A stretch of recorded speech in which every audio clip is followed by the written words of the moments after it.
चलिए आगे बढ़ते हैं। बड़ी खबर है, शंभू पुजारी की मौत का मसला है। पुजारी को न्याय दिलाने के लिए बीजेपी का पैदल मार्च चल रहा है। शंभू पुजारी की मौत के बाद से लगातार दौसा के बाद अब जयपुर में बवाल लगातार जारी है और साथ ही पुजारी को न्याय दिलाने के लिए बीजेपी का पैदल मार्च चल रहा है। उसी की तस्वीरें आपको दिखा रहे हैं। प्रदेशाध्यक्ष सतीश पूनिया पैदल मार्च में शामिल हैं।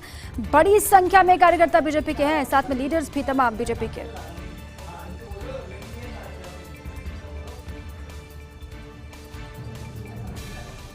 ये तो पहले से निश्चित था और वार्ता के लिए हम ही तैयार हुए। सरकार ने अभी तक तो गंभीरता से किसी तरीके से प्रस्ताव दिया नहीं था।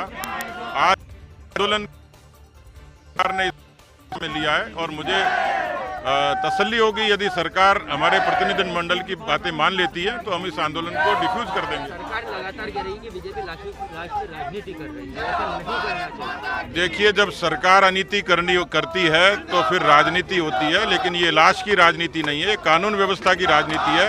ये शंभू पुजारी को न्याय दिलाने की नीति है और इस पर सरकार को यदि फिक्र है कि लाशों पर राजनीति हो रही है तो लाश पर तो राजनीति वो कर रही है जो पिछले 10 दिन से संस्कार होने के लिए रास्ते में रोड़ा बनी हुई है। अब बीजेपी लगातार इस पूरे मसले पर आक्रामक होती हुई दिखाई दे रही है। इसी पर अधिक जानकारियों के साथ मौके से मेरे सहयोगी ऐश्वर्या प्रधान जुड़ चुके हैं। सीधा उन्हीं का रुख करती हूँ। ऐश्वर्या, अभी चूंकि बीजेपी लगातार इसको लेकर नाराजगी भी जाहिर कर रही है, बड़ी संख्या में नेता भी वहां पर पहुंचे हुए, पैदल मार्च में निकाला गया। अब वार्ता हो पाएगी क्या? वार्ता से ही चूंकि हल निकलेगा, वार्ता को लेकर क्या जानकारी है? बातचीत हो पाएगी?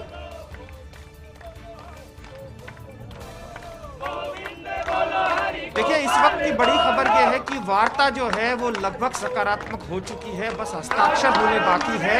यहाँ पर जो लगातार इस पूरे मूवमेंट को संभाल रहे थे, जो मूवमेंट खड़ा किया डॉक्टर किरोड़ी लाल मीणा, तो दूसरी तरफ अरुण चतुर्वेदी, रामचरण बोहरा और ब्राह्मण संगठनों की ओर से राजेश कर्नल, ये तमाम लोग मौजूद हैं। उनके अलावा सुमन शर्मा है, सुमन शर्मा महिलाओं की ओर से है और तमाम पूरा प्रतिनिधिमंडल है वो वहाँ पर मौजूद है। तो दूसरी तरफ भारतीय जनता पार्टी ने आज बड़े आंदोलन का ऐलान किया था प्रदेश अध्यक्ष सतीश पूनिया के नेतृत्व में। हालांकि बीजेपी के तमाम लोग नजर आ रहे थे, इसे सियासत से जोड़कर भी देखा जा रहा है, 3 उपचुनाव से भी भले ही इसे जोड़कर देखा जा रहा हो, लेकिन फिलहाल यहाँ पर हरि कीर्तन है जो रेगुलर चलता है। तो अभी राधा गोविंद, हरि गोविंद, भगवान राम, तमाम जो भगवान हैं उनकी हरि नाम संकीर्तन इसे बोला जाता है, वो चल रहा है। आप यहाँ पर तस्वीरों में देख सकते हैं कि प्रदेश अध्यक्ष के साथ अलवर विधायक हैं और चौमू विधायक हैं और जितेंद्र गोठवाल हैं जो कि खंडार के पूर्व विधायक हैं। हम पहले प्रदेश अध्यक्ष से बात करेंगे, फिर उसके बाद दोनों विधायकों से बात करेंगे। वार्ता जो है अब सकारात्मक लगभग हो गई है, बस हस्ताक्षर होने बाकी है। देखिए, हम तो बहुत पहले से ही कह रहे थे कि पुजारी जी का सम्मानजनक संस्कार हो और जो पुजारी जी जिस बात के लिए उनकी शहादत हुई है, पूरे राजस्थान भर में मंदिर माफी की जमीन पर भूमाफियाओं का कब्जा है। सरकार उसके बारे में कोई ठोस निर्णय ले, कोई केंद्र सरकार से भी बात करेंगे क्योंकि देश भर की समस्या है। देखिए, मैं तो प्रदेश की बात करता हूं, राजस्थान से ताल्लुक रखता हूं, लेकिन राजस्थान में जिस तरीके की 18,000 बीघा जमीन भूमाफियाओं के कब्जे में है, उसके बारे में कोई ठोस निर्णय हो, इस तरीके की घटनाएं भविष्य में नहीं हो, किसी पुजारी को ऐसे आहूत नहीं होना पड़े, क्योंकि पिछले 6 महीने में 4 पुजारियों को केवल इसी तरीके के जमीन विवादों में जान खोनी पड़ी है। आंदोलन का चुनावों में भी, उपचुनाव में भी फायदा मिलना। देखिए, मैं इसको सियासत से नहीं जोड़ता, लेकिन क्योंकि ऐसे मौके पर ये सारा घटनाक्रम हुआ है, इसलिए सरकार को निश्चित रूप से जनता को जवाब देना पड़ेगा। क्या कहेंगे संजय जी? अभी सकारात्मक वार्ता हो रही है, लगभग वार्ता सकारात्मक होनी चाहिए और अशोक गहलोत जी को आगे बढ़ के न्याय करना चाहिए शंभू पुजारी जी के साथ साथ। क्या कहेंगे रामलाल जी, अब सब कुछ पटरी पर? पहले से ही मांग यही है कि जो शंभू पुजारी की मौत हुई है उस मौत के जिम्मेदार जो भी है, चाहे प्रशासनिक अधिकारी है और चाहे जो व्यक्ति विशेष लाभ प्राप्त किए वो, उनके खिलाफ कठोर कार्रवाई हो और शंभू पुजारी का सम्मानजनक अंत्येष्टि हो। और गोठवाल जी, ये राजनीतिक मुद्दा नहीं बन गया? निश्चित तौर पर मुझे ऐसा लगता है कि कांग्रेस इसको राजनीतिक मुद्दा बनाने की कोशिश कर रही है। हम लोग शंभू पुजारी के परिवार के प्रति और उसके प्रति संवेदना रखते हैं और हम चाहते हैं उसको न्याय मिले और उसकी सम्मानजनक अंत्येष्टि हो। अब आप यहाँ इन तस्वीरों में देख सकते हैं, थोड़ी देर बाद जो तस्वीरें हैं वो दूसरी भी आएंगी जब वार्ता जो है वो सकारात्मक हो जाए। किरोड़ी लाल मीणा यहाँ पर ऐलान करेंगे लगभग, लेकिन इस वक्त की बड़ी खबर यह है लगभग वार्ता जो है वो हो चुकी है और सकारात्मक वार्ता हुई है, कोई नकारात्मक वार्ता फिलहाल नहीं हुई है। तो हम आपको शव की स्थिति भी दिखा देते हैं कि किस तरीके से शव के पास लोग बैठे हुए हैं। और ये शिब्बू पुजारी का शव है, डीप फ्रीजर में है। पहले इसी बॉक्स में था, अब डीप फ्रीजर में रखवा दिया गया है।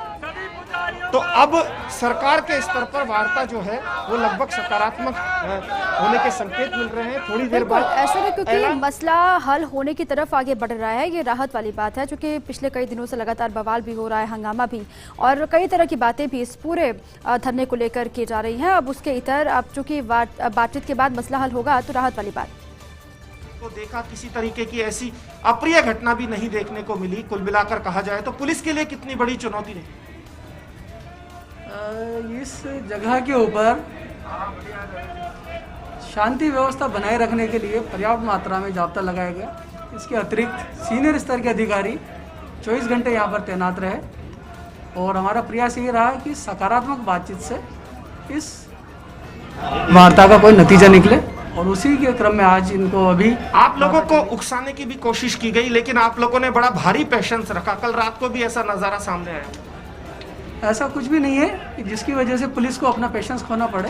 पुलिस को हमेशा ही पेशेंस रख के काम करना होता है और इस तरह की कानून व्यवस्था की ड्यूटी लगातार कई बार चलती है, उसी क्रम में ये ड्यूटी भी चली। उम्मीद है कि थोड़ी देर बाद ये धरना उठ जाएगा। अभी इसी क्रम में वार्ता के लिए यहाँ से जो आंदोलनकारी हैं, जनप्रतिनिधि और उनके जो अन्य लोग हैं वो वहाँ गए हुए हैं और वरिष्ठ अधिकारियों के साथ में और सरकार के जो माननीय मंत्री महोदय हैं उनके साथ में उनकी वार्ता चल रही है। देखिए, यहाँ पर पुलिस ने भी काफ़ी पेशेंस रखा, पुलिस की टीम पूरे पेशेंस में रही और स्थिति बिगड़ने की नौबत भी आई। एक और हमारे साथ नेता हैं, आप क्यों नहीं गए वार्ता में?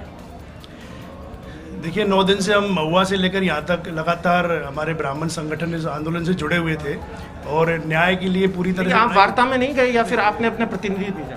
नहीं, वार्ता में प्रतिनिधिमंडल भाजपा का गया है और ब्राह्मण संगठन यहाँ जितने भी मौजूद थे 3-4 तरफ से राजेश करना नहीं, हमको इस बारे में कोई सूचना नहीं थी आज कि वार्ता के लिए जा रहे हैं, ना हमें बताया गया। मिलाकर आप भाजपा का साथ दे रहे थे, भाजपा ने आपको बताया नहीं? हाँ बिल्कुल, ये गलत है और आगे फिर इस तरह का यदि कोई आंदोलन होगा तो हम फिर विचार करके ही इसमें शामिल होंगे। तो फिलहाल की बड़ी खबर ये भी है कि एक और संगठन था जिस संगठन के पदाधिकारी को उस वार्ता में नहीं बुलाया गया। खैर ये अलग बात है, लेकिन फिलहाल सकारात्मक संकेत मिल रहे हैं।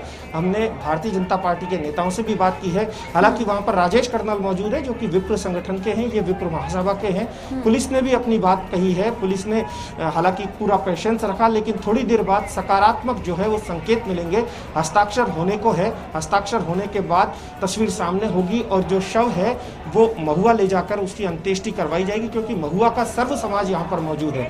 जो महुआ से विप्र समाज के लोग हैं और उसके अलावा सर्व समाज के लोग भी मौजूद हैं।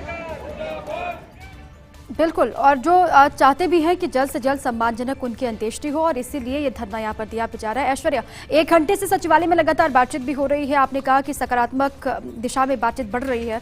किन किन मांगों को लेकर सहमति बनी है? क्योंकि हस्ताक्षर होगा उसके बाद अब उम्मीद यह है कि धरना खत्म होगा, उसके बाद अंत्येष्टि होगी। कौन कौन सी मांगे जिन पर सहमति बनी?